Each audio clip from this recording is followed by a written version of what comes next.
Mga idol kay bugnaw ka.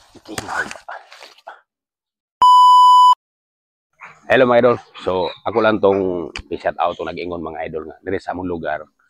Lapok daw kuno kayo. Sudlonon pa lapok pagit kuno ka. Tinod yun na idol.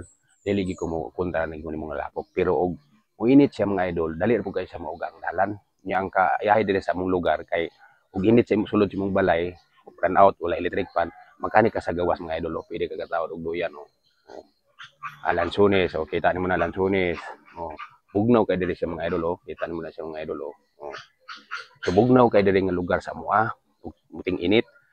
Unya dili na kaya ingon nga ma-stress ka kay igang unya kwanso akong ipakita tong tawranan ng duyan dito mga idol, mga bugnaw kay dito sa mga idol. Nya naalay lamok por magaling-haling lang ka. So akong ipakita sa inyo kay bisag wala mo nang utana pero akong ipakita sa inyo para makabalo mo unsa ka bugnaw diri sa among lugar. So kaya ituro ta mo dito. Diri mga idol. Ang kagwapo man gud diri nga lugar mga idol kay bugnaw. Dili gid magsakit imong ulo diri sa kainit mga idol kay bugnaw ka. Ayaw di ma. Bugnaw.